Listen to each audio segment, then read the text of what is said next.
Agora tô. Tá, tá ótimo. Bom, então a gente começa a aula por aqui. Esse link, pessoal, da aula, a partir de agora, vai ser disponibilizado no Dropbox para vocês, tá? Então, quem está assistindo no Instagram e não puder ver toda a aula, a gente vai mandar isso para vocês por mensagem direta ou por e-mail, enfim. Quem tiver interesse, vem atrás, a gente manda o link do que está sendo gravado daqui para frente. Bom, então a gente já falou o quê, por quê, quando, quem, né? Equipes especializadas e treinadas e onde, né? Em superfícies porosas e permeáveis como concreto armado sem tratamento superficial. É muito difícil, eu diria que praticamente impossível encontrar um concreto 100% estanque sem nenhum tipo de tratamento. Principalmente aquele concreto rodado em obra ou concreto usinado convencional, é difícil dele ser estanque, ou seja, impermeável pela sua natureza. Então, por isso que a gente tem que tratar a superfície. Como que a gente tem que fazer isso? Escolhendo um dos sistemas de permeabilização disponíveis no mercado. Hoje, na live, eu vou falar de 2 sistemas, né? Manta asfáltica e fibra de vidro. No livro nosso, Patologia das Construções, eu falo de manta de PVC e a poliureia. Não vai ser abordado hoje, por uma questão de tempo, enfim. Quem tiver interesse, compra o livro e vai ter lá mais detalhes. Depois que a gente já viu o que, por quê, quando, quem deve fazer, onde deve ser feito, como deve ser feito, quanto que vai custar. Agora, é claro, eu gastaria uma live, um vídeo inteiro só para falar de custo de sistema de permeabilização. Então, o custo, obviamente, vai depender do tipo de sistema de permeabilização escolhido. Voltando ao que eu tinha falado anteriormente. Hoje nós vamos falar de manta asfáltica e fibra de vidro. São 2 sistemas individuais, né? Então, benchmark de referência que nós temos, ou seja, para quem nunca ouviu esse termo benchmark são valores de referência, valor de mercado, por exemplo. Então, a impermeabilização preventiva, ou seja, aquela que é feita antes ou seja, na hora certa de fazer, ela custa entre 1 a 3% do total da obra, ou seja, é um custo bem baixo, relativamente baixo. Dependendo, claro, né, pessoal, do tipo de obra. As obras variam, porque os projetos de arquitetura variam. Então, tudo isso tem variável. Agora, se você estiver no escuro completamente, esses números de benchmark te ajudam a pelo menos ter um norte, ter uma referência, um ponto de partida para vocês terem uma noção de custo. Bom, a gente já varreu basicamente o resumo de tudo. Agora vamos entrar nos detalhes da palestra, da apresentação. Bom, primeiro assunto que a gente tem que falar é da permeabilidade do concreto, né? Como eu falei anteriormente. Se todo concreto fosse impermeável de natureza, de fábrica, ou seja, saísse das centrais de concreto impermeáveis, ou se fossem rodado em obra de uma maneira que ele ficasse impermeável, a gente, igual o professor Bernardo gosta de falar, a gente poderia desligar essa live aqui e ir embora, todo mundo ser feliz. Só que não é isso que acontece na prática, né? Na prática, o concreto é um material permeável, sim. Aqui é importante a gente falar essas características. Então, primeiro, a gente tem a tendência à fissuração do concreto. A gente já falou nas lives anteriores de patologia e estrutura de concreto armado 1 e 2, né? Sobre essa tendência de fissuração. A resistência e a permeabilidade estão relacionadas entre si através da porosidade capilar, que você consegue enxergar nessa fotinha que eu trouxe aqui do livro do professor Meta e Monteiro. Então, aqui você vê uma microscopia, ou seja, pessoal, vocês estão vendo aqui nessa foto superior uma imagem do concreto no microscópio. Então, isso dá para você enxergar que ele realmente não é um material homogêneo, ele é um material heterogêneo, permeável. Então, aqui você tem uma micrografia, por microscopia eletrônica de varredura dos cristais de hidróxido de cálcio, que é a parte fraca na zona de transição do concreto, e embaixo uma representação esquemática daquilo que você está vendo na realidade aqui nessa foto. Então, isso é a microscopia do concreto. Então, você já vê microscopicamente que é um material permeável. Os fatores que influenciam a resistência do concreto também influenciam sua permeabilidade, ou seja, você tem que lembrar do grau de empacotamento das partículas. Quanto maior o grau de empacotamento das partículas, maior tende a ser a resistência e menor a permeabilidade, mas mesmo sendo menor a permeabilidade, ela ainda existe. Como o professor Bernardo falou na palestra dele, recomenda-se o uso de uma baixa relação água-cimento, um consumo adequado de cimento e uma cura e adensamento apropriados para o aumento da resistência e redução da permeabilidade do concreto. Mas mesmo se tudo isso for feito de uma maneira perfeita e a gente não impermeabilizar as lajes de concreto, vai ter infiltração de água. Eu vou trazer para vocês daqui a pouco no vídeo alguns exemplos dessa água pingando em reservatório de concreto. Vocês vão ver aqui com nitidez exatamente o que eu estou falando. Então, primeiro, eu acho que a gente tem que ter essa imagem na cabeça. A microscopia do concreto, ver de fato, constatar por microscópio que é um material permeável. Bom, dito isso, vamos para algumas representações gráficas que eu fiz aqui. Como eu falei para vocês no começo, eu vou considerar uma laje de cobertura, tá, pessoal? Uma laje de cobertura aberta, não vai ter telhado, nada, ela está exposta ao tempo. Então vamos lá, tá aqui que eu falei. Vocês estão vendo aqui, ó, essa aqui é a minha estrutura, tá? Claro que eu botei uma estrutura super simples, não vou botar janela, nem esquadria, nem nada, mas enfim. Imagine algumas portas aqui, janela, isso aqui é só a estrutura aberta. E em cima eu vou ter uma laje impermeabilizada, porque eu optei, nesse caso, um edifício comercial, por exemplo, eu optei por usar a laje impermeabilizada e não usar telha. Então, o que eu fiz aqui? Eu fiz um zoom para vocês dessa laje de cobertura. Então, esse zoom traz para esse corte aqui. Se eu não fizer nada na minha laje de concreto de cobertura, o que vai acontecer? Vai chover e essa água vai percolar e vai penetrar a minha laje de concreto. Tá? Vai acontecer. Em Abdala, diga lá. Desculpa te interromper, mas eu não sei se isso acontece aí para o Brasília também, mas aqui no Sul, até pela nossa história de colonização alemã, italiana, etc., o pessoal insiste muito em fazer lá telhado, né? Usar telha e tal, ao invés da laje impermeabilizada. Um pouco pela cultura e um pouco com medo da infiltração. E só lembrando, né? Às vezes a cobertura, principalmente num prédio tal, residencial, é a laje mais valorizada da edificação, né? E o cara vai lá e me bota um telhado, né? Ou seja, tira o uso, tira a exploração, ou seja, pode vender aquele metro quadrado, enfim. E muitas vezes devido ao medo da infiltração, isso aí que tu está mostrando na figura. E não sei, tu consegue tirar um pouco o medo do pessoal aí, ou nós vamos continuar vendo telha em telhado aí? Eu vou dar um exemplo próprio. A última obra que eu fiz aqui em Brasília, a gente usou laje impermeabilizada. Não usei telha. Perfeito. Porque eu tinha uma área técnica muito grande, onde eu ia colocar vários equipamentos de exaustão mecânica, de ar-condicionado, enfim, várias coisas que eu não conseguiria colocar. A telha inviabilizava o projeto, mas como eu falei anteriormente, cada projeto de arquitetura ou de construção é um projeto exclusivo, com detalhes exclusivos, com especificações únicas. Né? Então, no meu caso, por exemplo, eu fiz exatamente o que eu estou apresentando. Quer dizer, não assim, né? Eu tive que tratar a laje, coloquei impermeabilizar, colocar proteção mecânica, a gente vai ver tudo nessa apresentação.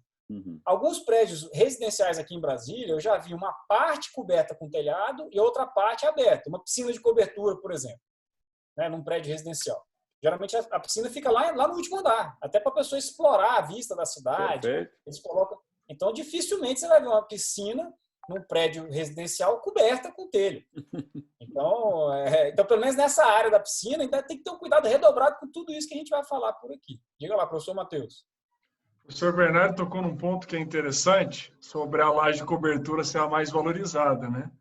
E nas inspeções no meu dia a dia, por incrível que pareça, é um dos lugares que dá mais problema.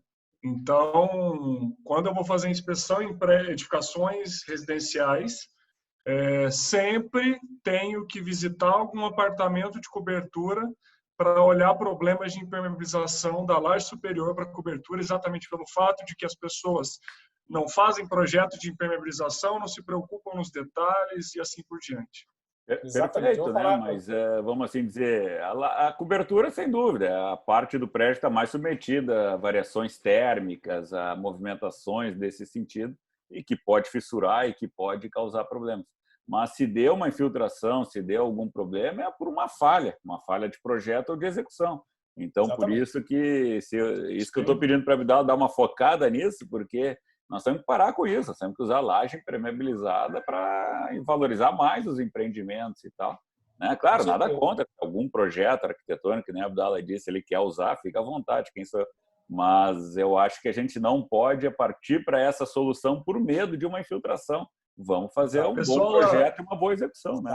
Exatamente. O pessoal lá de Gramado vai querer te bater, professor, agora. Pô, então... é só Matheus, aqui Vai. Matheus, aqui em Gramado tem algumas exigências dentro do plano diretor. É uma questão assim, mais pontual. Isso é bem legal, inclusive, isso daí, diferente. Bom, vamos lá. Então aqui, pessoal, esse exemplo que eu dei inicial é uma laje sem tratamento nenhum. Então você está vendo a superfície sem tratamento, a laje recém-concretada, vamos colocar assim, o vergalhão estrutural, a armadura negativa que é a superior, depois a armadura positiva que é a inferior, e essa água passando por todo esse sistema e pingando lá embaixo. Depois eu coloquei a situação que a gente vai mostrar como que faz cada camada dessa. Essa linha amarela aqui já é uma camada de impermeabilização e em cima uma camada de proteção mecânica da impermeabilização. Então o que acontece? Agora essa água não vai ter como ela entrar e pingar lá dentro da minha edificação. Então é basicamente isso que eu representei nessa figura. E aqui eu representei um dano na impermeabilização, que acontece muito. Às vezes as pessoas fazem a camada de impermeabilização, mas cai uma chave de fenda, por incrível que pareça. O cara deixa um prego lá, esquece, depois pisa em cima, o prego fura.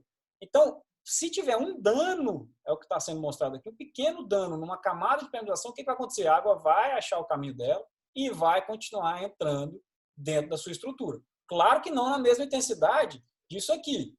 Né? Olha só a diferença da imagem. Isso aqui, né, você tem uma área de contato extremamente grande e a água vai entrar em tudo quanto é lugar.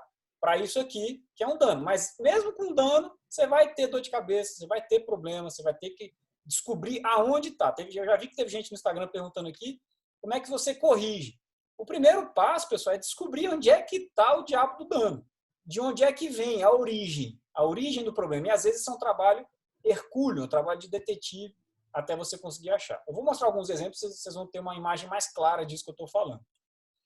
Bom, então, algumas questões conceituais, né, bem simples.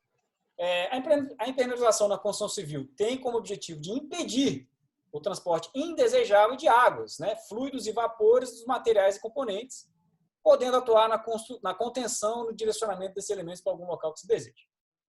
Projeto de impermeabilização, igual o professor Matheus tinha falado, fundamental. Fundamental hoje em dia, e muita gente não faz. Igual o professor Matheus falou na live dele ontem. Tem gente que não faz projeto de fachada e é obrigatório. Já é obrigatório. Né? Então, isso tudo orientado na norma BNT-NBR 9575 de 2010. Então, isso é importante vocês gravarem. A norma principal é a 9575 de 2010. Bom, como eu falei para vocês, vamos falar agora primeiro da manta asfáltica, que é um dos métodos mais utilizados no Brasil. Né? Por mais que muita gente fale, é um sistema arcaico, é um sistema antigo, não sei o quê, é antitecnológico, não importa. É usado muito, até hoje em dia, aqui no Brasil. Então, enfim, a gente tem que saber mais ou menos como é que ele funciona, quais são os passos que envolvem uma correta aplicação desse material de impermeabilização, para aí sim ter mais propriedade para estudar os problemas que podem ser causados por um sistema mal feito. Bom, é o material mais comum, como eu falei para vocês. Dispõe-se no mercado diversos tipos de manta, pessoal, de várias espessuras diferentes. Eu não vou entrar nos detalhes bem técnicos de cada manta, não, mas é bom vocês saberem. Não é só um tipo de manta asfáltica que existe, existem várias, com várias espessuras, estruturadas, não estruturadas, enfim. As mantas asfálticas devem atender a norma, aí outra norma para vocês gravarem, ó, a 9952 de 2014. Essa fala só de manta asfáltica. Eu vou apresentar para vocês algumas imagens da técnica, algumas imagens minhas próprias, de obras que eu já fiz, já executei. Então, vocês vão ter uma riqueza de informação bacana aqui nessa live de agora. Vamos lá. Primeiro passo, vamos fazer um passo a passo da execução com manta asfáltica e depois a gente vai ter uma análise crítica dos problemas. Né? A primeira coisa que você tem que fazer é limpar a superfície da maneira adequada. Né? Depois você executa a regularização da argamassa, com cimento e areia, traço 1:3, é claro, isso é um traço de sugestão, de referência. Mas você não precisa ficar preso nesse traço. E detalhe, a mesa tem que apresentar um caimento de 1% nas áreas externas, de 0,5% nas áreas internas. Então isso aqui, pessoal, é obrigatório. O caimento tem que ser dado, porque senão como é que você vai escoar essa água para algum ralo, algum dreno que você tem que ter na estrutura? Então, é obrigatório, tá? É norma, tá? A norma manda no mínimo 1%. No mínimo 0,5%, na verdade, para a área interna. Né? Então, está aqui algumas figurinhas para mostrar para vocês. Primeiro, molhando a superfície, depois espalhando a mistura, né, da argamassa, executando a argamassa e o sarrafeamento da superfície, que é só o tratamento superficial. Bom, feito isso, a gente vai no segundo passo, terceiro passo. Segundo passo, imprimação. Imprimação, pessoal, nada mais é do que aplicar esse primer aqui. Aí você tem que aguardar a secagem dele no mínimo 48 horas. A técnica, onde eu tirei essas imagens iniciais aqui, ela fala que a imprimação da área deve utilizar o primer fornecido pelo fabricante com consumo aproximado de meio litro por metro cúbico. Tá? Então, primeiro você aplica. Tem que esperar secar. Muitas vezes as pessoas aplicam o primer e não esperam secar. Né? Isso já é um erro. Eu já vi isso acontecer várias vezes. Enfim, senão você vai comprometer a aderência da manta. Né? E, por fim, o terceiro passo, na verdade, é a aplicação da manta aderida com asfalto. Então, após a completa secagem do primer, como eu falei anteriormente, deve fixar a manta asfáltica aderida com asfalto oxidado a quente, 3 kg por metro cúbico, valor de referência, como eu falei, um benchmark de referência. E nas emendas, né, as mantas deverão ser sobrepostas em 10 centímetros. Já vocês vão entender o que é uma manta com emenda defasada aqui. Eu vou mostrar no vídeo. Então, aqui, primeiro você imprima, depois você aplica o asfalto para a aderência da manta e, por fim, você aplica a segunda camada quando for o caso. Esse aqui é um exemplo de camadas intercaladas defasadas. O professor Matheus queria comentar alguma coisa aí, né? Não? Tá com a mão levantada? Eu queria, esse ponto que você tocou, é muito comum acontecer o erro, tanto internamente quanto externamente. A pessoa chega lá, não faz uma camada de regularização, porque o caimento ele tem que estar abaixo da impermeabilização ali, né, para que a impermeabilização já seja aplicada com caimento. É muito comum as pessoas aplicarem a impermeabilização sobre uma camada reta, né, e aí você tendo problemas, enfim, você vai ter um acúmulo de água ali, etc. Então, a impermeabilização já tem que partir da inclinação. Isso é muito comum em banheiro, apartamento. As pessoas, às vezes, impermeabilizam com argamassa polimérica, então impermeabiliza sobre uma camada reta. Aí, depois, ela faz o piso e dá o caimento no piso. Só que a partir do momento que você tem qualquer falha no piso, a água começa a empoçar em volta, embaixo do piso, e ela não escoa. Então, isso é muito comum de acontecer. Muito comum. Muito bem lembrado. Excelente colocação. E outra coisa aqui que foi falada importante. Ó, Miss Danilo, sei lá, estou lendo aqui no Instagram. Importante lembrar que a imprimação, ou seja, passo 2, né? Tem que ser feito com a superfície 100% seca. Extremamente importante o que o Danilo está falando aqui. Realmente. E tem muita gente que insiste em fazer isso em época de chuva. Não dá, pessoal. Não dá para impermeabilizar em época de chuva. O que eu vou fazer? Não faz. Infelizmente, a resposta é essa. Não vai fazer. Agora, vamos colocar alguma coisa paliativa enquanto passa o período de chuva. Bota uma tenda, se der, estica um plástico. Você tem que se virar. Agora, fazer a impermeabilização da forma como ela tem que ser feita na chuva, simplesmente não dá. Não é recomendado. Se vocês verem alguém fazendo, não vai funcionar. Vamos lá para o passo 4 agora. Bom, aplicação da manta asfáltica aderida a maçarico, né? Como eu falei para vocês anteriormente. Após a completa secagem do primer, pela terceira vez eu estou repetindo, deve-se colar a manta com uso de maçarico. Eu vou mostrar um vídeo para vocês daqui a pouquinho. As emendas deverão ter sobreposição de 10 centímetros no mínimo, tá? Entre um tapete e o outro, você tem uma sobreposição de 10 centímetros. No caso de aplicação de manta dupla, essas deverão ser aplicadas no mesmo sentido, com emendas defasadas. Ou seja, você não vai cruzar as mantas. Eu já vi muita gente cruzando manta. Você bota a primeira manta e cruza. Não, isso não é recomendado. Por quê? Porque quando você bota ela por cima da outra, você não cria bolsões, né? Você não cria uma malha tão interessante quanto a malha sobreposta no mesmo sentido. Eu vou mostrar para vocês exatamente o que eu estou falando aqui com algumas imagens. Aqui, outro ponto importante, pessoal, conservar os rolos de manta asfáltica tem que ser conservados na vertical. Por quê? Muita gente insiste em deixar ele deitado. Se você deixar o rolo deitado, o que acontece? Ele vai ovalar, ele vai ficar oval. E na hora de você aplicar isso na laje, ele cria como se fosse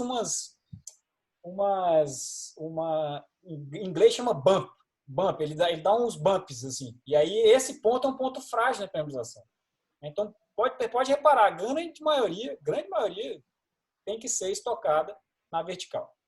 Essa figurinha mostra a aplicação da manta aderida da maçarico na esquerda, depois o estoque aqui, e aqui as emendas defasadas. Ó.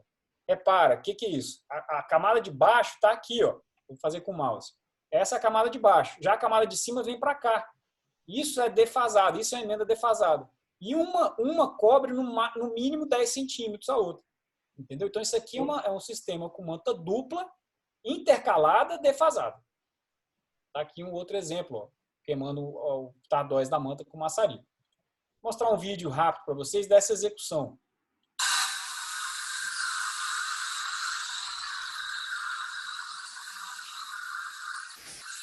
Você vê camada fácil, né? Então você parou. Então, ele queimando o verso, ó, já é a segunda camada, pessoal. A segunda camada em cima de uma primeira camada de manta já tinha sido executada.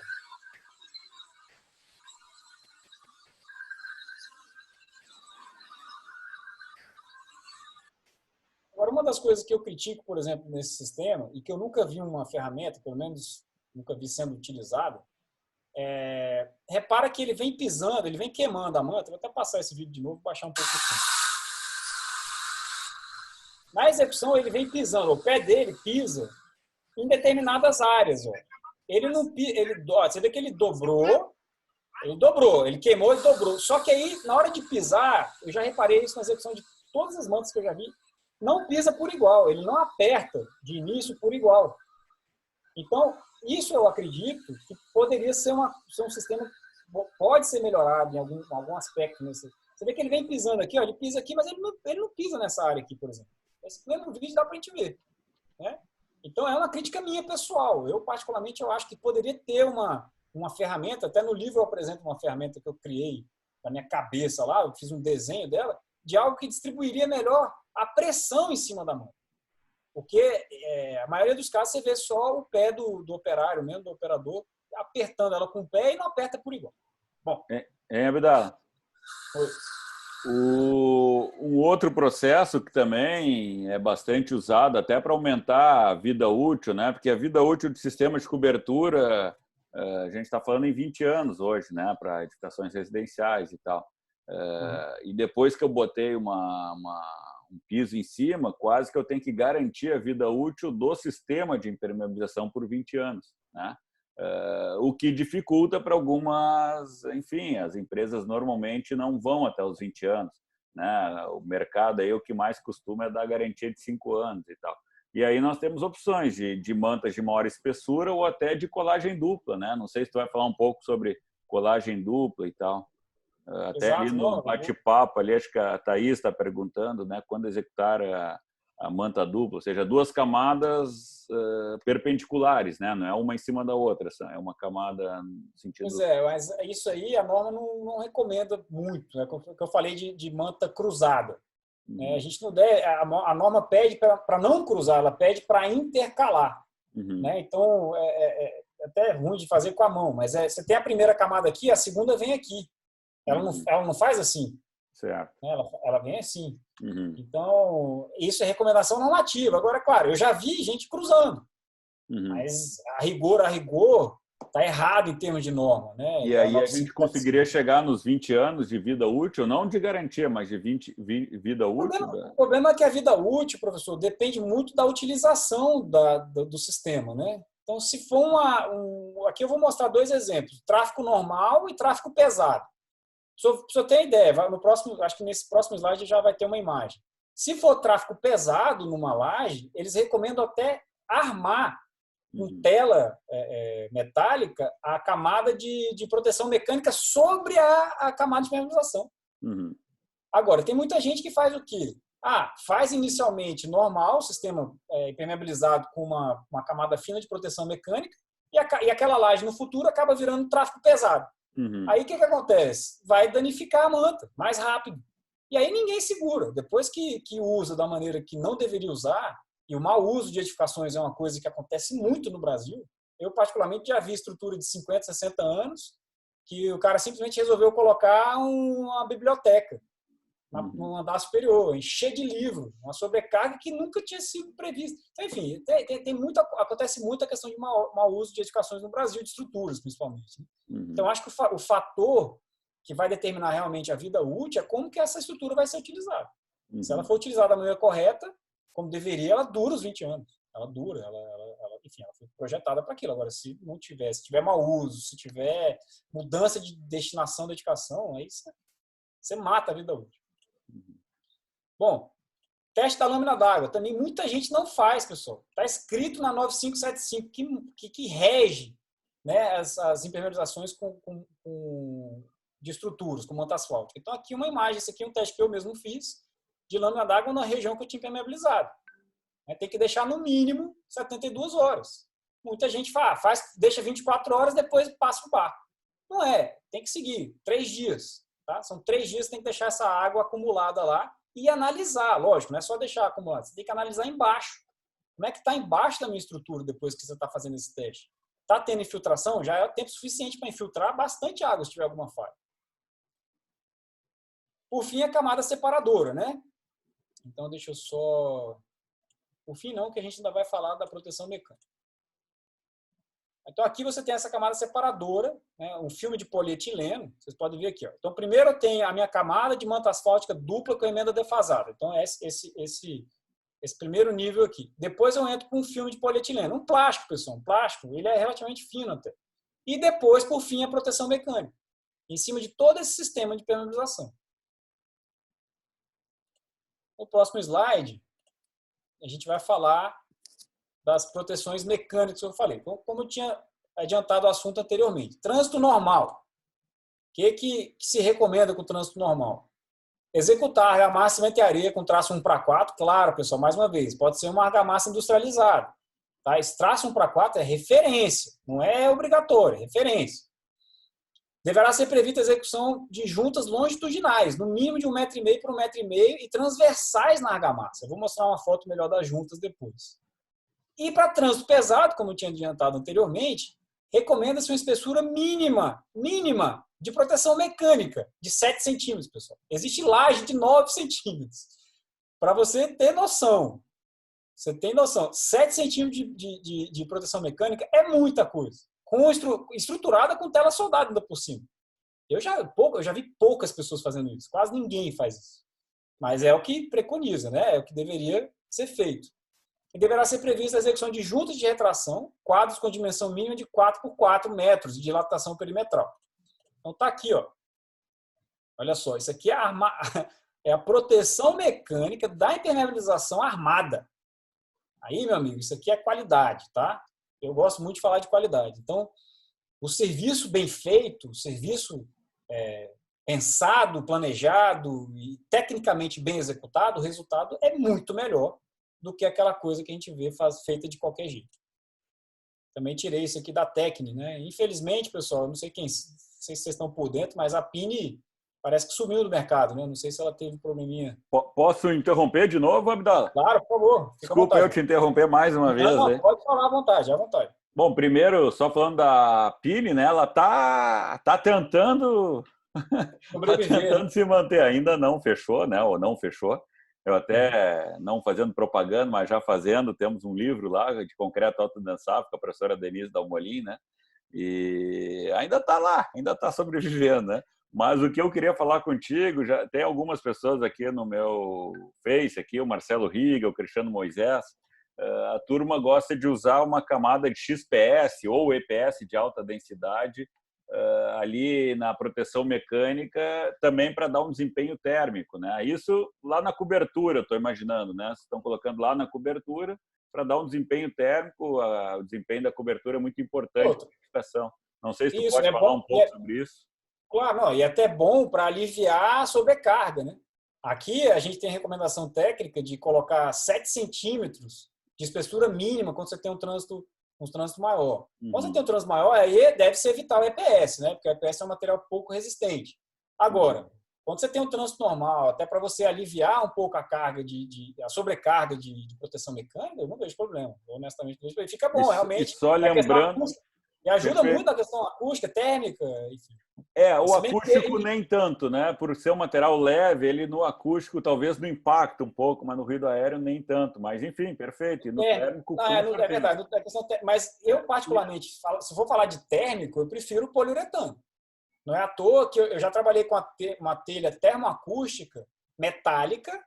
A telha, ela tinha um preenchimento de poliuretano. Acho que, eu não sei a proporção agora de cabeça, mas eu sei que, por exemplo, 1,5 cm de poliuretano equivale a quase 10, 15 centímetros de EPS, né? Que é o isopor, para quem não sabe. Pessoal, EPS é isopor, tá? No popular. Sim. Porque o isopor era uma marca, né? Igual o Bombril ficou conhecido. Claro que o EPS que eles estão comentando aqui é o EPS de alta densidade. Isso, né? exato. E Mas também mesmo o XPS, que é uma variação até um pouco melhor, né? Mas, melhor, enfim, perfeito. O PU também. mas E aqui o Renan Fachin está falando usar o Bidin. Bidin também é uma marca comercial, né? Um têxtil, né? O eu acho que é. geotêxtil, né? Geotêxtil. O geotêxtil, Já né? Como separação entre a impermeabilização e a camada de proteção. Se tu puder falar um pouco sobre isso também. Pode ser uma boa. Não está previsto nos slides, mas pode ser uma boa alternativa. Sobre a camada separadora, até é bom comentar aqui, ela é muito suprimida. As pessoas, no geral, não fazem camada separadora. Ela é extremamente importante. O nome dela já fala, separadora. Então, ela ajuda a aliviar essa transferência de tensões, né, das camadas. Então, isso é um ponto. E outra, ela facilita muito em termos de manutenibilidade. A gente comentou sobre manutenibilidade, que manutenibilidade está relacionada à facilidade da manutenção. Quando você tem a camada separadora, a partir do momento que, sei lá, você tem que quebrar o piso para alguma coisa, se você fizer com todo cuidado, você não vai rasgar a manta. E quando você não tem a camada separadora, inevitavelmente, se você quebrar o piso, você vai rasgar a manta. Exatamente. Tá? Só que aí tem toda a questão. Ok, se eu faço a camada separadora, eu tenho que ter uma camada de proteção mecânica posterior de espessura adequada. Porque se eu fizer a camada separadora e tiver uma camada de proteção mecânica muito fina, aí o feitiço pode virar contra o feiticeiro e eu ter problema de aderência ali nessas camadas e soltar bem mais fácil o piso. Muito bem colocado. É exatamente isso. Bom, vamos dando sequência aqui. Algumas imagens ilustrativas daquilo que a gente já falou. Então, aqui, mais uma execução de proteção mecânica. Repare que a camada separadora aqui é um plástico, foi utilizado um plástico preto. Não foi aquele plástico bonito. Não foi esse plástico bonito aqui, ó. Desse slide, tá vendo? Esse plástico é até da Viapol. Não devia nem estar fazendo propaganda, que a gente não ganha nada para isso, né, professor? Mas, enfim. Esse plástico... Às vezes a gente ganha, mas não é sempre. Mas eu nunca vi. Mas, enfim, vamos lá. Então, aqui ó, é um filme de polietileno mais profissional. Nesse caso aqui, foi utilizado uma lona preta, um plástico preto mesmo aqui. Ó. Opa! Então, aqui virou essa camada separadora. E as juntas longitudinais, igual a gente tinha falado anteriormente. Mínimo de 1,5 m por 1,5 m e transversais na argamassa de proteção mecânica. Então, tá aqui. Ó. Aqui a camada separadora. Aqui, na verdade, aqui em cima, a manta asfáltica, o plástico, camada separadora, e por cima disso tudo, a proteção mecânica. Aqui a gente tem um sistema vertical, né? Uma parede vertical impermeabilizada. Então, aqui, a primeira, número 1, é a manta de impermeabilização. O 2, eu usei uma AC3, até o professor Matheus falou ontem que a AC3 é mais indicada, porque realmente ela tem uma aderência melhor, aderência química, enfim. Então, nesse caso aqui, a AC3, ela virou ponte de aderência entre a impermeabilização e o reboco final. Então, tem esses 3 principais camadas aqui que eu executei já há algum tempo. Vamos agora falar de fibra de vidro. É outro sistema de impermeabilização, completamente diferente da manta asfáltica, em termos de material, enfim. Só que a mesma função. A função é impedir a entrada de águas indesejáveis na minha estrutura. Então, basicamente, pessoal, passo a passo aqui, deixa eu dar só arrumado aqui essa tela. Isso. Basicamente, aqui, o que eu fiz? Eu resumi o passo a passo da fibra de vidro. Eu vou mostrar mais com vídeo e imagem para vocês aí. Então, o primeiro passo na fibra de vidro é lixar o local a ser reparado. De forma que você tem que remover toda a parte comprometida. E limpar. A região tem que estar muito bem limpinha. Tá? Depois você vai preparar uma resina pré-acelerada, só com catalisador, porque a resina já vem acelerada com cobalto. Depois de acamada essa resina na superfície que você já limpou, já lixou, já deixou lá no ponto, né, você vai colocar as camadas, as mantas de fibra de vidro. Já vou mostrar uma foto de uma caixa de manta de fibra de vidro. Previamente cortada sobre a superfície com auxílio de um pincel, né, e você deve molhar essa manta com esse pincel sem ter um excesso de resina, né, em cima dessa manta de fibra de vidro. Para não deixar bolha, enfim. E você vai colocando as camadas de manta de fibra de vidro até você atingir a espessura que você quer.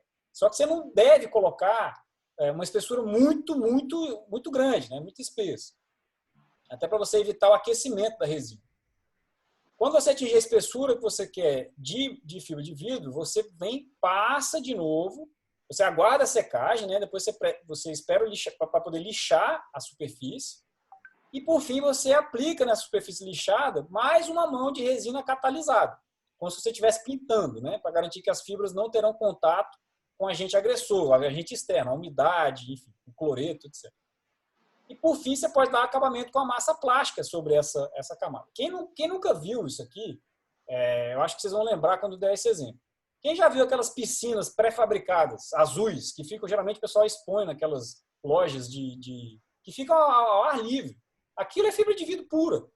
Né? Tanto é que a piscina vem pronta, na verdade. Você vai, só cava um buraco na sua casa e taca aquilo lá dentro e pronto, tampa.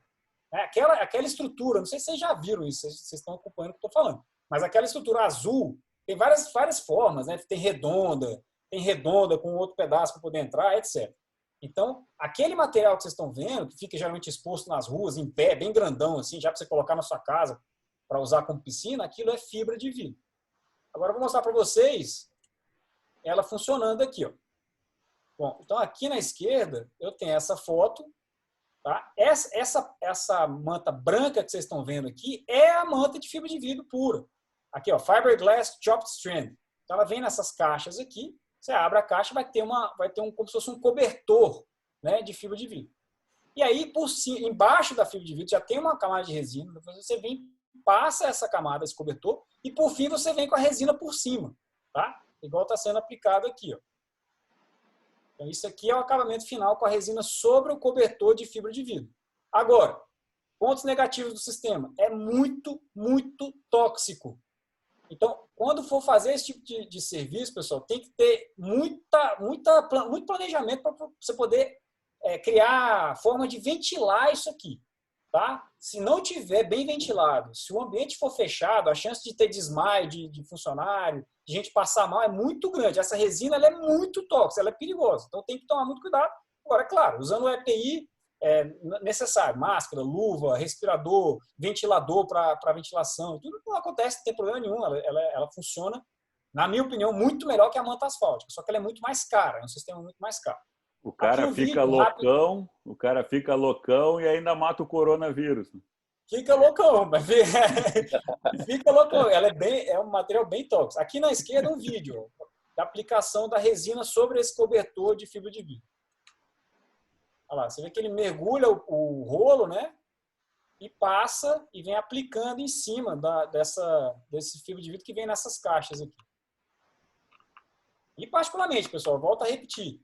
Eu gosto muito desse sistema de impermeabilização. Eu acho muito melhor do que a manta asfáltica. Mas tem esses percalços aí. Aqui um segundo vídeo.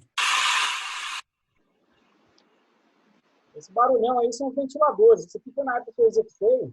Eu precisei colocar 6 ventiladores em série para poder fazer esse serviço. Avidala, o pessoal está perguntando aqui como que é o manuseio dessa fibra de vidro, se ela pode trincar, se ela pode rasgar, como que funciona esse cobertor? Não, ela não pode rasgar, ela não pode trincar, só que ela não... Aqui, ó. Aqui um outro exemplo. Eu acho que talvez o pessoal que teve essa dúvida vai enxergar melhor agora.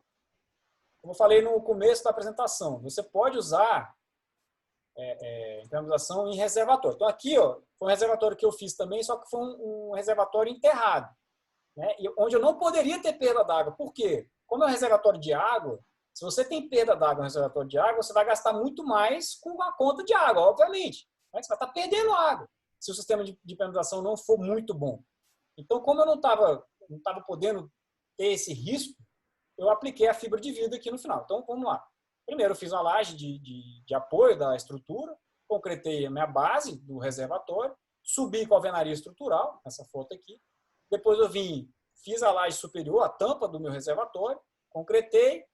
Por fora, repara só, por fora eu fiz a impermeabilização do reservatório com manta asfáltica, igual a gente apresentou anteriormente. Por que eu fiz isso por fora? Para preservar a ferragem da minha estrutura.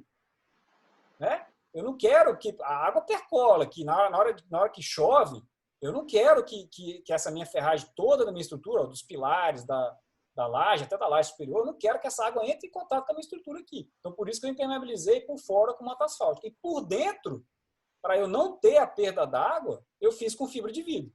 Agora, muita gente vai falar, pô, muito caro. Realmente é muito caro. Só que nessa condição específica, o dono da obra falou para mim, se eu perder 1 ml de água, a sua multa é de tanto. Entendeu? Então, a multa que o cara condicionou no contrato, eu não poderia ter risco. Então, por isso que eu apliquei. Eu apliquei a manta de fibra de vidro aqui. Bom, aqui a gente vai para alguns exemplos e casos que eu acho que é importante a gente frisar. No livro a gente fala bastante sobre casos reais, enfim. Então, por exemplo, aqui, eu tenho só 10 minutinhos, né?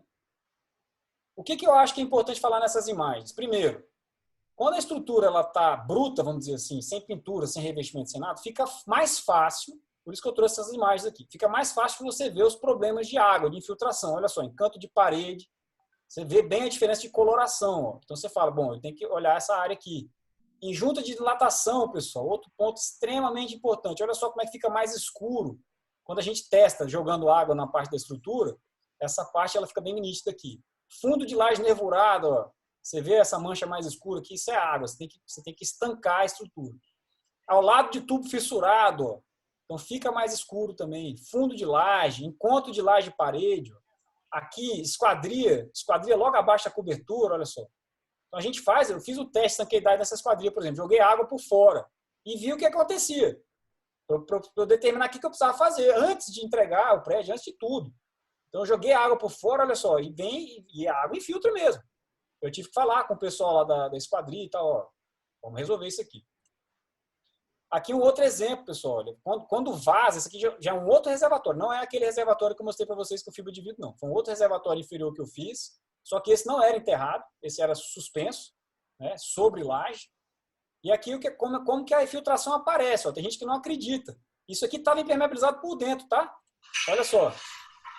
Pinga mesmo. Olha lá. Olha o vídeo, olha a gota vindo de dentro do reservatório. Olha lá, vocês conseguem enxergar aqui. Então, pinga sem medo. Quando acontece isso, pessoal, você tem que ir lá dentro do reservatório e fazer o trabalho de detetive, que às vezes é muito demorado, muito complicado, enfim, e muito chato. Por fim, esse é o último slide que eu tenho aqui. Uma laje nervurada que eu fiz o mesmo teste. Taquei água em cima da laje bruta, sem nenhum tratamento. Olha o que acontece na laje de baixo. 45 centímetros de laje, hein? Fui lá, joguei água doidado em cima da laje. Então aqui eu joguei água numa laje de 200 metros quadrados não impermeabilizada. Olha o que vai acontecer lá embaixo. Pessoal, isso demora 5 minutos para acontecer. 5, 10 minutos já está pingando desse jeito. Tá? Então, por isso que a impermeabilização é importante. Por isso que os cuidados têm que ser dados para isso. Insiste no impermeabilizar as lajes. Para as infiltrações, Abdala, a gente tem utilizado bastante a termografia, né? É uma ferramenta que ajuda a gente a achar muito problema. Exato. O professor Matheus falou na palestra dele ontem, pessoal. Quem assistiu viu as aplicações da câmera termográfica. Bom, para encerrar a apresentação, algumas dicas, né, de projeto de impermeabilização. Como eu falei no começo, a inclinação do substrato, igual o professor Matheus frisou, em áreas horizontais deve ser no mínimo 1%, no mínimo, em direção aos coletores de água. Para calhas e áreas internas, é permitido no mínimo de 0,5%, mas vamos trabalhar com 1% para ninguém ter dor de cabeça. Deve ser previsto nos planos verticais, igual aquela foto que eu mostrei para vocês, que tem a AC3 e o reboco final, para embutir essa impermeabilização no sistema que assim o exigir, a uma altura mínima de 20 centímetros. Acho que alguém perguntou isso no Instagram. A altura de 20 centímetros acima do nível do piso acabado, pessoal. Ou 10 centímetros do nível máximo que a água pode atingir. Vamos trabalhar, subir isso aqui 20 centímetros. Você tem uma parede aqui, ó, tem que subir no mínimo 20. Toda instalação que necessite ser fixada na estrutura, o nível da impermeabilização deve possuir detalhes específicos do projeto de impermeabilização, que as pessoas têm que começar a colocar na cabeça que tem que ter, de arremate e reforço de impermeabilização. Deve-se obedecer o detalhamento do projeto de impermeabilização. Tem que ter projeto de impermeabilização. Toda tubulação que atravesse a impermeabilização deve ser fixada na estrutura e possuir detalhes específicos do projeto de arremate e reforço da impermeabilização. Isso aqui, poucas vezes a gente vê feito em alguns projetos por aí. Hein, Abdala? Diga lá. Deixa eu só encerrar aqui, professor, que aí o Instagram já está acabando também, aí a gente abre para as perguntas e comentários gerais. Tá. Aqui o nosso slide para encerrar, né? O conteúdo, como já foi falado anteriormente para vocês, foi criado com o objetivo de passar o conteúdo gratuito, né? E com qualidade por meio do Instagram. O professor Bernardo está aqui do lado. A FENEC, Federação dos Estudantes de Engenharia Civil do Brasil, representado pelo Iago, o presidente da FENEC. O professor Matheus Leone, nosso colega do livro, está aqui embaixo. Vocês estão assistindo ele aqui. O ITT Performance lá da Unicinos. É da Unicinos, né, professor? ITT? Isso. A minha parte de construção civil. E aqui, pessoal, eu encerrei com essa novidade para vocês. Um dos grandes diferenciais do nosso livro, Patologia das Construções, que vocês devem estar vendo aí, é o uso desses QR Codes. Se você testar agora do seu celular, pega a câmera do seu celular, aponta para esse QR Code aqui, vocês vão ver uma mágica legal acontecendo. Ele vai direcionar para o site construçãocivil.info, onde todas as informações que vocês já viram nesses meus últimos 5 anos de trabalho nas redes sociais estão organizadas. Então, se você mirar seu celular para essa imagem aqui agora, abrir sua câmera normalmente, mirar, você vai ser redirecionado para o nosso meio digital. Tá funcionando. Onde tem Já todas estou abrindo aqui também. Exatamente. Se vocês fizerem o teste, pode fazer o teste aí. Vai funcionar.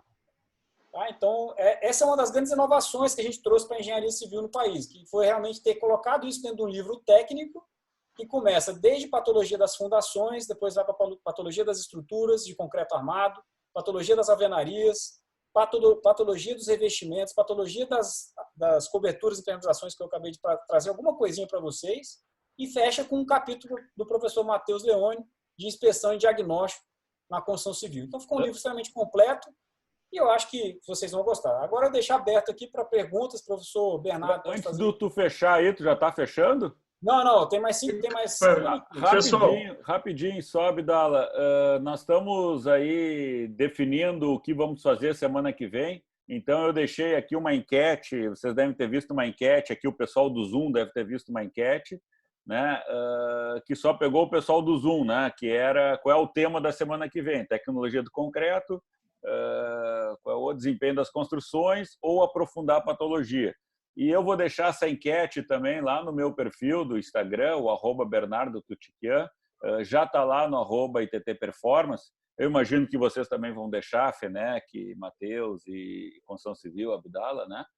E aí, então, pedir isso para o pessoal entrar lá nos perfis do Instagram, curtir lá o perfil do Instagram, seguir, sei lá o quê, e responder a enquete, né? Porque se a gente tiver boas respostas, muitas respostas, o tema mais votado a gente vai tocar semana que vem. Se tiver poucas respostas, enfim, é porque não tem muito interesse, a gente vai interromper a nossa alegria.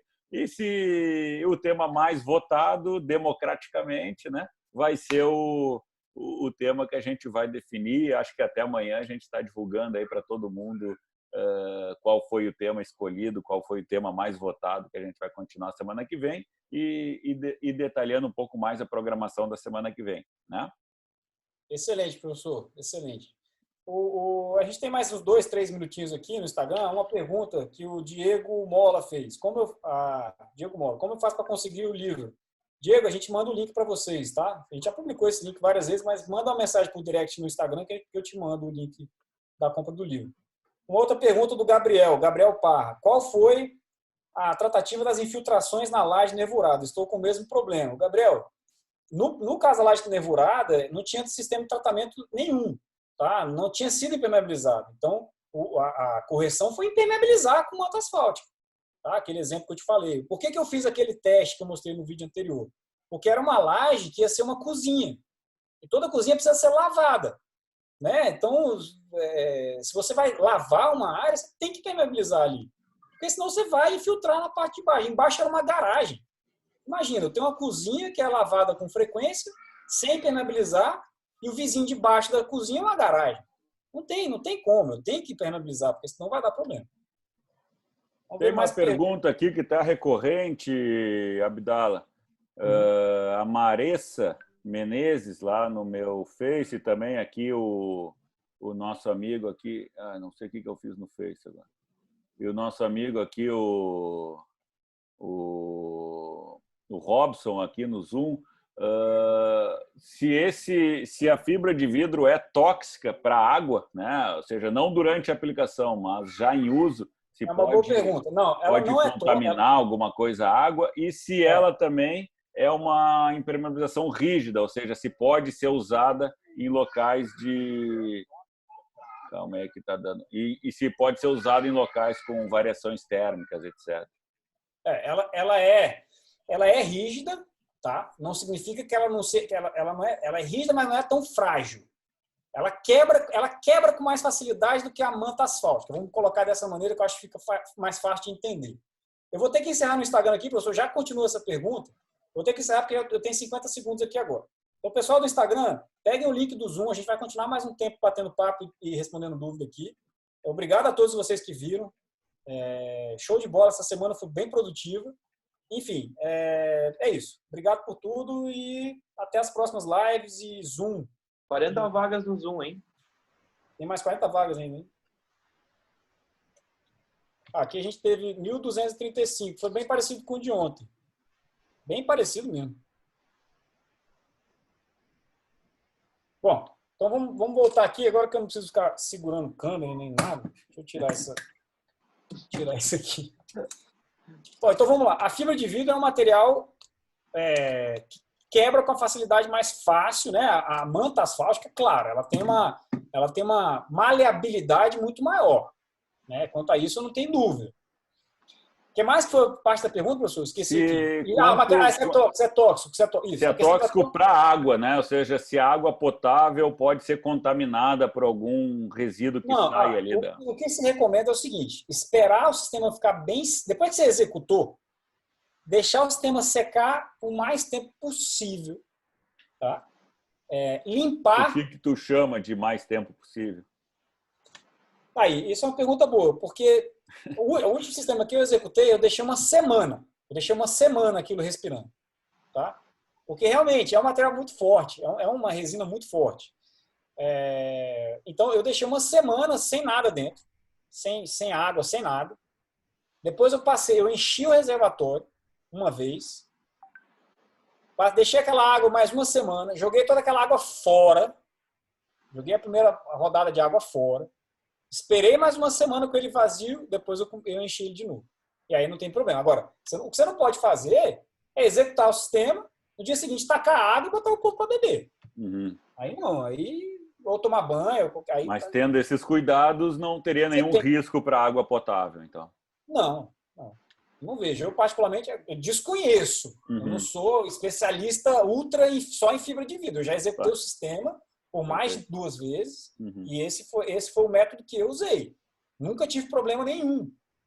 Inclusive, todos os problemas que eu tive com manta asfáltica e que não conseguia de jeito nenhum achar a origem, eu arranquei a manta asfáltica toda e botei fibra de vidro. Depois que eu botei fibra de vidro, nunca mais tive problema. Nunca mais. Agora, é mais caro, tem que ter esses cuidados, né, de questão de ventilação, tem que ventilar bem a região. Se for uma região aberta, exposta ao tempo, menos mal, porque você já está com vento ali e tudo. Agora, se for um reservatório, você tem que abrir espaço no reservatório para ventilar aquilo lá, né, para a pessoa não ficar enclausurada com aquele material, aquela resina, que é uma resina bem, bem tóxica. Parcial de agora, ainda a tecnologia do concreto está ganhando, mas por pouco de aprofundar a patologia. Eu tenho um material muito bom de tecnologia do concreto. Se o senhor quiser abordar a questão da variabilidade da resistência, eu tenho uma série de coisas legais. Vamos ver, somos democráticos. O que o povo preferir. Se tiver alguma pergunta aí... Só um pouquinho, a Tatiana quer fazer uma pergunta, eu vou dar a voz a ela. Vamos lá. Pode fazer, Tatiana. Pode falar, Tatiana. Só libera teu microfone.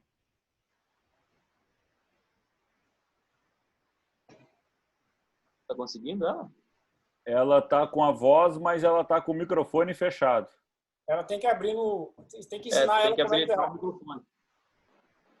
Ensina ela como é que abre, que eu acho que ela vai... Tem lá o teu microfonezinho, tu tem que clicar nele. No canto inferior esquerdo da tua tela.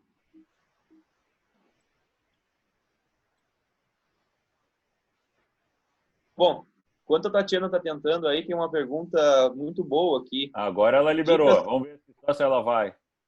Fala, Tatiana. Professor, Agora vai. a questão de piscinas. É esse mesmo sistema de De onde fibra é que tu de é, vidro Tatiana? aí De onde é que tu é? a Abdala estava falando? Não ouvi Te também. apresenta, Tatiana. Tatiana, Oi? te apresenta. Professor, eu estou falando aqui do Rio Grande do Sul e a minha dúvida é na questão de piscinas.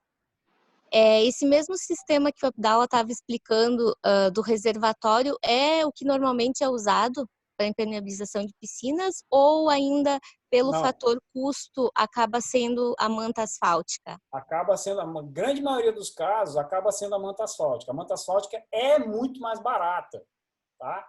Agora, aquela história que eu dei o exemplo anterior, eu já tive problema com manta asfáltica. Tentei arrumar uma vez, não consegui.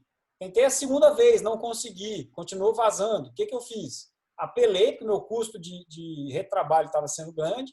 Apelei, tirei todo o sistema de manta asfáltica, coloquei fibra de vidro, nunca mais tive problema. Agora, ninguém opta como primeira opção a fibra de vidro, porque é mais caro, entendeu? Então, a grande maioria dos casos, eu diria que 99% dos casos, as pessoas ainda optam pelo sistema mais barato. A manta funciona. A manta, quando ela é bem aplicada, ela funciona, ela é competente para aquilo que ela se propõe a fazer, mas ela tem que ser muito bem feita, né? Porque senão a dor de cabeça para corrigir vazamento é infernal. Carinho, o Michel está perguntando aqui também que para trânsito normal, se existe uma espessura mínima da proteção mecânica recomendada. Olha, eu fiz a minha... Depende do caimento que você estabeleceu naquele preparo que o professor Matheus mesmo destacou, né? Se você já tem a superfície antes da manta, com o caimento bem feito, bem dado, eu já trabalhei com 2 centímetros, 2,5 centímetros, né, de proteção mecânica. É pouco. Eu considero pouco para uma cobertura, dependendo do vão que você tiver. Depende de várias coisas, depende do seu projeto, entendeu? Então, mas como você falou, se é um tráfego normal, não vai ser um tráfego pesado, o professor Matheus é bom para ajudar. O que você acha? Externamente, para trânsito normal, o mínimo do mínimo aí de proteção mecânica contra piso que eu recomendo nos projetos é de 4 centímetros, tá? Para não ter problema com movimentação desse piso soltar depois. Então, nos meus projetos, o mínimo do mínimo que eu permito lá é ter uns 4 centímetros. 4, o pesado, o mínimo é 7, está coerente. Eu trabalhei já com 2, mas eu não deveria nem ter falado isso. Mas isso externo, tá? Interno dá para deixar chegar até uns 3, mas não menos do que isso fica mais complicado. Legal. O problema também... Vamos trabalhar com 4. Acústica, térmica, vai para o espaço. O problema é que às vezes o pessoal pode prever um 3 ou sei lá o quê, mas e pode ter um cucuruto, etc., né? E aí a execução vai ficar alguns pontos com 2, 1 até menos, né? Então, eu acho que prever menos de 4 ou 5 realmente é perigoso, né? É perigoso, exato. Então, vou trabalhar o mínimo de 4 para trânsito normal e 7 é o mínimo para trânsito mais pesado, né? Eu também dei a voz aí para o Robson, que o Robson levantou o braço. Não sei se ele quiser fazer uma pergunta aí, Robson. Opa, boa noite. Estão me ouvindo? Sim. Estou te ouvindo, Robson. Boa noite. Fala aqui de Palmas, Tocantins. Então, eu tenho tendo alguns problemas em relação à fibra de vidro em reservatórios já prontos. Até o Matheus já até colocou isso em alguns stories dele, a questão do teto de reservatório, porque a fibra de vidro, eu não consigo fazer isso em teto. E o que você recomenda? Porque como eu sou especialista na área, a gente acaba recomendando o quê? Fazendo dupla argamassa polimérica. Argamassa polimérica, e na parte de cima a gente acaba aplicando uma membrana acrílica ou até um poliuretano. Por ela ser teoricamente tóxica, a questão do tempo também de você preparar essas questões, porque fica inviável para um prédio já em uso, né? O que você recomendaria? Para fazer do teto, né? Isso. Você mesmo sugeriu a argamassa polimérica. Eu não sou muito fã. Eu já trabalhei pouco, mas já trabalhei com argamassa polimérica. Eu não gosto muito. Mas a parte superior, eu já trabalhei, cara... eu já trabalhei mais com aqueles produtos alternativos, né? Tipo um Vedaprem, porque o meu nível d'água não chega a topar na cobertura. Eu faço mais para proteger a água que está lá dentro do reservatório. Mas eu, particularmente, isso é opinião minha, né? Não é opinião, vou dizer assim, técnica a ponto de falar, olha, isso funciona com certeza. A gente usa, o que você falou, a argamassa polimérica. Eu, particularmente, não gosto. Minha sugestão, o que seria? Me contradizer, falar para você, não, use a argamassa polimérica para impermeabilizar o teto. É o que eu gosto? Não, mas é o que muita gente ainda usa. Eu fico um pouco de calça curta nessa pergunta, porque eu realmente Não, tranquilo. não gosto. Eu não gosto. Eu não gosto de argamassa polimérica como material de impermeabilização de reservatório. Mas é uma opinião própria. Mais uma vez, opinião minha. Não, tranquilo. Só ver sobre esse questionamento por uma questão de...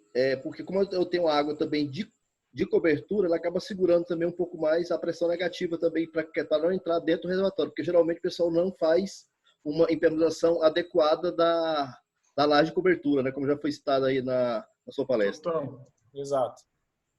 Total. Então, exatamente. Reservatório, falando principalmente de reservatório superior, é uma grande falha as pessoas não impermeabilizarem em cima, na laje de cobertura do reservatório e embaixo dessa mesma laje. Então, os dois.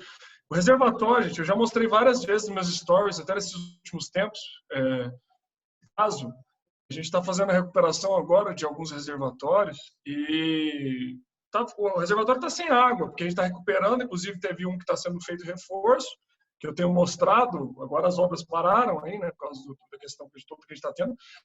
O reservatório sem água nenhuma. Você olhava para o teto, estava cheio de água condensada, porque é um ambiente fechado e basicamente a água que estava ali no piso, né, que sobrou, já é o suficiente para ter um ambiente úmido e causar condensações no teto. Então, você imagina agora que esse reservatório está lá até essa altura, quase máxima, então você tem um ambiente muito úmido na parte que não tem água e a água vai condensar no teto.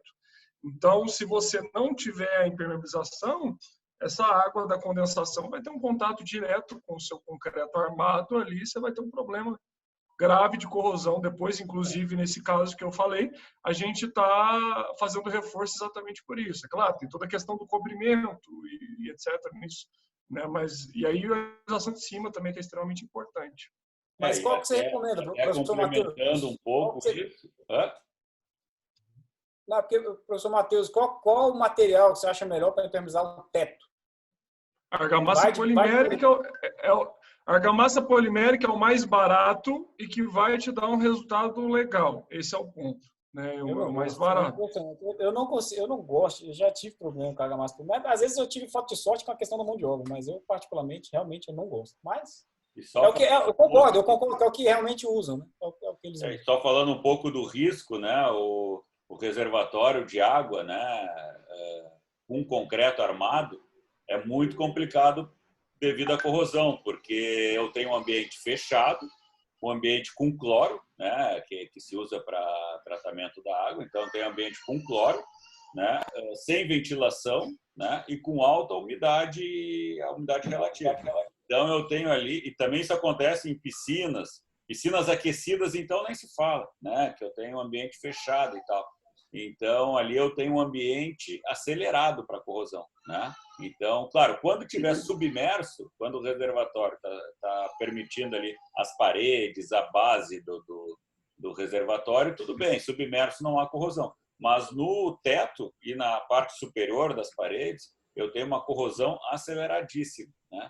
Então, sim, não é à toa uma boa proteção ou uma baixíssima relação água-cimento. E não é à toa que, por isso, naquelas alíneas das tabelinhas de classe de agressividade lá, a 6118 prevê que o reservatório deve ser considerado classe 4. Perfeito. Em uma daquelas alíneas, ele está em classe 4. Eu estou enfatizando isso, que isso acontece. Então, eu estava em uma obra agora anterior nossa de recuperação, discutindo exatamente com o executor que a gente deveria, na recuperação, seguir um cobrimento de classe 4, e eles queriam colocar um cobrimento de 2 centímetros, que nem na classe 2 dá. Entendeu? Eduardo, então, assim, por aí vai. Então. Não. Deixa eu abrir no seu quarto aí, ó. Tem alguém com o microfone ligado aí. Deixa eu fazer uma pergunta aqui que surgiu. Algumas questões assim relacionadas a melhor tipo de impermeabilização, né? Acredito que isso vai muito de encontro a um estudo de caso. Mas aqui apareceu uma pergunta do Iago Duarte, perguntando dicas para escolher um sistema de impermeabilização, né? Que eu acho que talvez seja isso que é a primeira pergunta queria, né?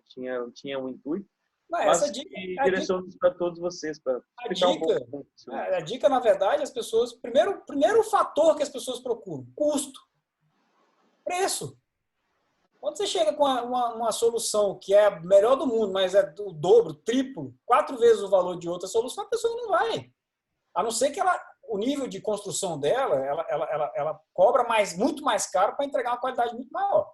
Aí, para esse caso específico, ele vai atrás de uma fibra de vidro, ele vai atrás de uma manta de PVC, que a gente não falou aqui, que tem no livro nosso lá, tem alguns dados e tudo, mas são mais caros. Né? São sistemas mais caros. Então, assim, qual que é a melhor? A melhor é aquela que tende a ser mais cara. Só que as pessoas não querem pagar por ela, não querem pagar. Porque além dos sistemas às vezes ser mais caro, a mão de obra é mais cara, tem que ser mais bem treinada, coisa que a gente praticamente não tem no Brasil. Então, acaba que a pessoa acaba se virando para a manta asfáltica. Nada contra, eu gosto da manta asfáltica. Se a gente fosse sumarizar essa questão da melhor escolha, então a gente tem que considerar qual o nível de movimentação do lugar da aplicação. Né? Então, não posso... Se a gente pegar aqui o que as normas vão colocar, então um sistema impermeabilizante ele vai ser classificado de acordo com a sua flexibilidade. A gente tem o rígido, tem o flexível. Né? A gente tem as pré-moldadas, as moldadas em loco, né? Também nesse sentido. E, claro, a gente vai olhar o custo, mas a gente tem que estar olhando o nível de movimentação daquele lugar, se é um lugar que eu possa aplicar um sistema rígido ou se eu tenho que me preocupar em colocar um sistema flexível. Então, se a gente pega as mantas, então a gente vai ter lá uma manta tipo 1, tipo 2, tipo 3, por aí vai. Aí dentro da tipo 3 eu ainda tenho até 4 milímetros, que são para lugares de grandes movimentações. A gente tem mantas anti-raiz e por aí a gente tem N infinidade de escolhas. Só que, por outro lado, por exemplo, poxa, ok, eu quero escolher uma poliureia. Mas às vezes eu não tenho na minha região, então tem que ver a disponibilidade da minha região, a disponibilidade de mão de obra qualificada para aplicar aquela determinada impermeabilização. Então, a gente tem movimentação, custo, disponibilidade de mão de obra, o local em si, toda a logística para fazer isso e por aí vai. Né? Exatamente. Por isso que tem que ter um projeto de impermeabilização que a 9575 pede. Então, primeiro um projeto, por alguém que sabe o que está projetando, e depois você corre atrás daquilo que está sendo projetado para você fazer. E no projeto, o pessoal vai considerar exatamente o que o professor Matheus acabou de falar. Todas essas características, se é rígido, se não é, se é flexível, a região, se tem material, se não tem, se tem mão de obra, se não tem, por aí vai. Tá bom? É isso aí? Show de bola. Muito bom, muito bom. Iago, de repente, tu pega aí as perguntas aí, se faltou alguma ainda ser respondida, daí depois a gente manda lá para Abdala, né, para ele. Eu acho que as perguntas se repetiram hoje, né? Então, ninguém surgiu uma dúvida muito diferente. Tá, perfeito. Então, eu vou encerrando aqui a transmissão lá no Facebook. Vou também